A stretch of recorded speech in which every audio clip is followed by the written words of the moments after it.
Hej och mycket välkomna ska ni vara till Gone Camping. Temat för dagen är för egen maskin. Vi ska nämligen cykla dressin till Hagfors och så ska vi bygga oss en flotte och glida ner för Klarälven. Välkomna att hänga med.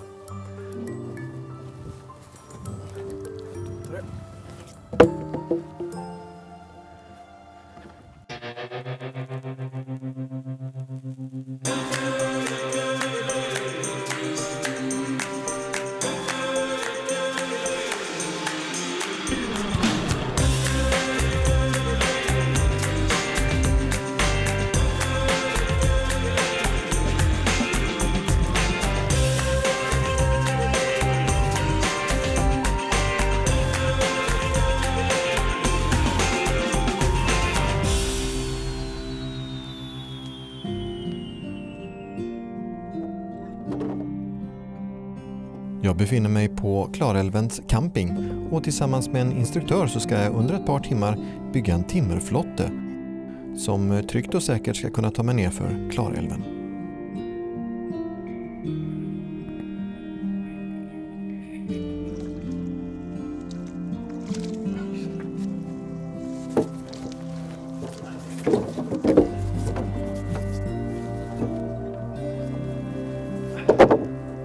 Hemligheten bakom en lyckad konstruktion är att välja stockar med omsorg, använda ordentliga knopar och lyssna på instruktören.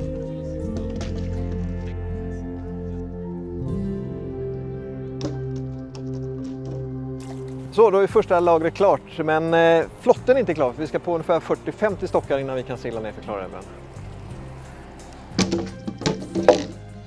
Att semestra på en egenhändigt byggd flotte är en mycket populär och exotisk aktivitet bland utländska turister. Och bland gästerna så hör jag hur det talas både tyska, holländska och norska.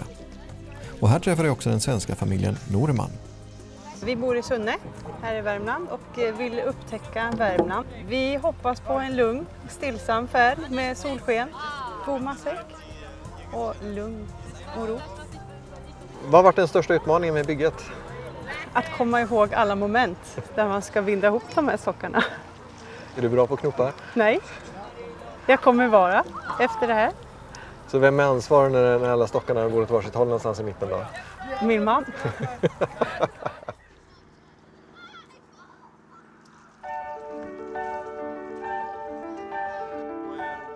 När du hyr flotten så ingår alltid ett grundpaket med rep, paddlar och flytvästar. Övrig utrustning som tält, sovsäck och köksutrustning kan du hyra på plats. Så, då närmar vi oss avfärd. Tältet är på plats. Det ser litet ut men det är faktiskt mycket större än vad man kan tro. Häng med ska vi kika. Och här inne så finns plats för 20-30 personer som ska sitta och käka. Det finns en eldstad här bakom mig så jag tror att jag ska kunna klara mig den här dagen i alla fall.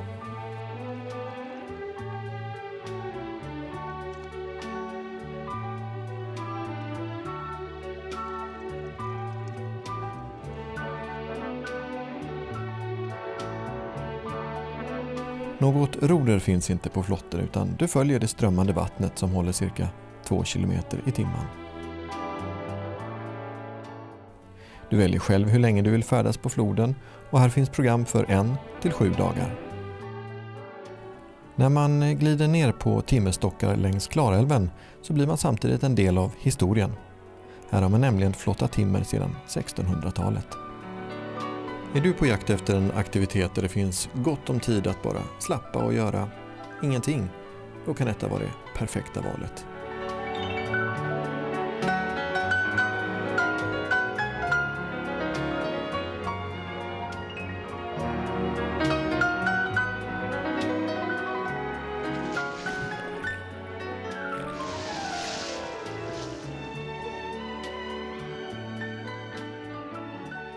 Färden håller på att lida mot sitt slut och vi ska be oss tillbaka till campingen.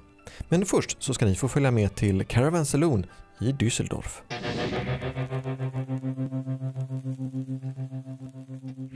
Om du prioriterar stora glasytor och mycket ljus så kommer du gilla Bürstners nya modell. Den heter Grand Panorama, det finns i 3 modeller. Och de stora glasrutan där fram gör att du kan se det här. Med hjälp av en projektor och en filmduk vill man ge sina besökare en försmak av hur det är att leva med en så maffig framruta som Grand Panorama-bilarna visar upp. Fönstret sträcker sig från instrumentpanelen och uppåt bakåt där den svänger in över hytten likt den på en sightseeingbuss. Bürstners representant berättade att man har gjort det dels för att tillgodose kundernas önskemål om mer ljus, men också för att visa att man kan. Också inredningen är innovativ med en spännande planlösning och läckra materialval. Med tanke på hur mycket vi svenskar älskar solen och ljuset så kommer detta säkert att bli en drömbil för många.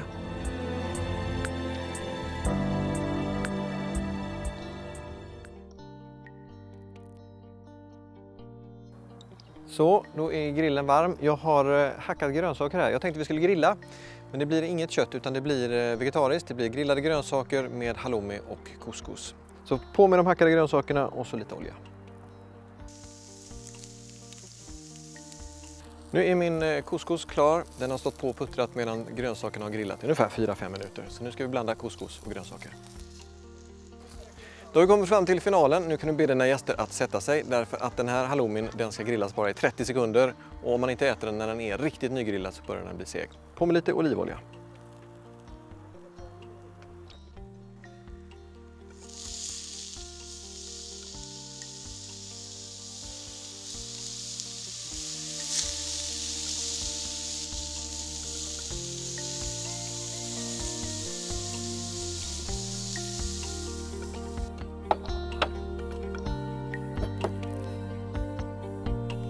Anrättningen toppas med en sås gjord på matlagningsyoghurt, vitlök och oregano. Och sedan så njuter jag och de övriga gästerna av lugnet som lägger sig över campingen.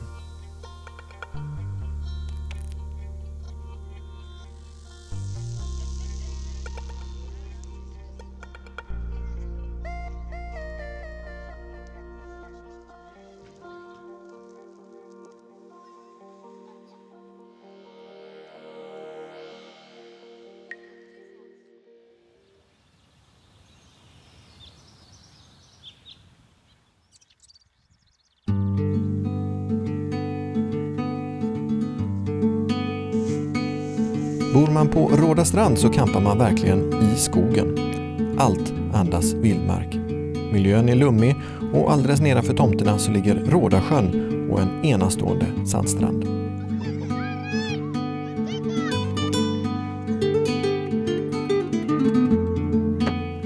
Dressin är ju någonting som jag aldrig har provat, men nu har jag chansen. För bara några kilometer härifrån så finns 6 kilometer järnväg. Utgångspunkten är den gamla järnvägsstationen Stjärnfors Kvarn och väl på plats så träffar jag ingen mindre än den flerfaldige världsmästaren Anders Olsson som ska inviga en specialkonstruerad dressin. Anders, det är en ganska unik maskin du har. Berätta. Ja, det är ju en dressin som man kör med armarna istället då. Så det är ju, jag vet inte om det är den första som finns eller vad det är, men det är fantastiskt roligt i alla fall. Anders, du har ju en mängd världsrekord med dig. Vad tänker du sätta ett nytt här på de här 6 kilometrarna?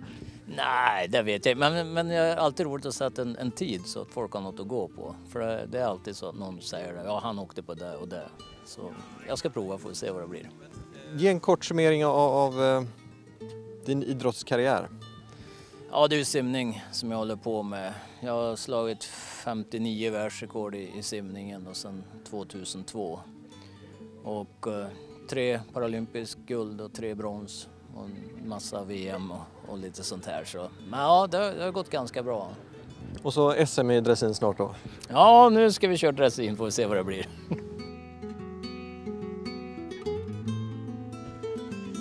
Järnvägen som man färdas på byggdes i slutet av 1800-talet för att järn- och skogsbruken skulle kunna förses med råmaterial. Och på den tiden användes dressinen av banvakter för besiktning av järnvägsspåret.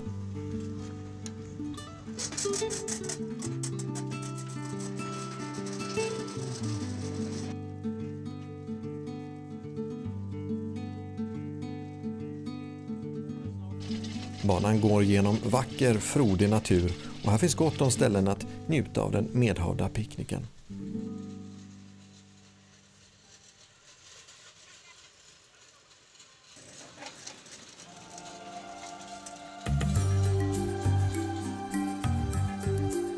På På vägen så passerar ett stycke svensk rymdhistoria. I det här huset så bodde nämligen familjen Aldrin. Låter inte bekant, men om jag säger att de utvandrade till USA på 1800-talet och där så uttalar man efternamnet Aldrin. Och så fick man ett barnbarn som kallades för Buzz. Då vet ni säkert vem jag menar. Efter 35 minuters trampande så är jag framme vid Hagfors järnvägsmuseum.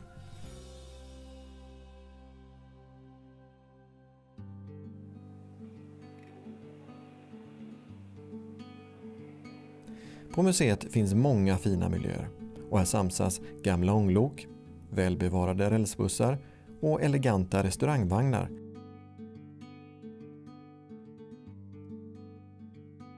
Det här är lite roligt, kika här ska vi säga. Det här lokomotivet UA, det är det första som beställdes för den här banan som vi precis har cyklat på. 1874 så köptes det in för 12 000 svenska riksdaler. En hel förmögenhet.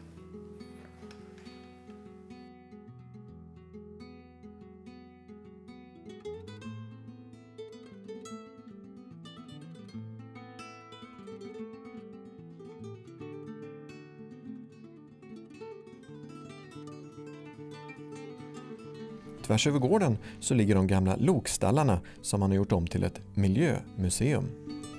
I den här tidskapseln så har inget rörts efter det att arbetarna la ifrån sig verktygen den dagen då stallarna stängde.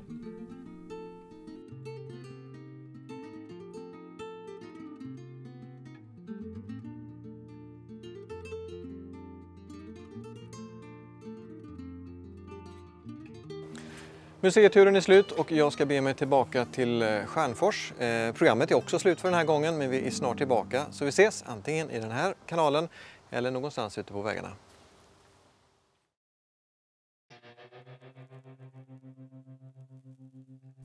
Flottfärden anordnades av Vildmark i Värmland.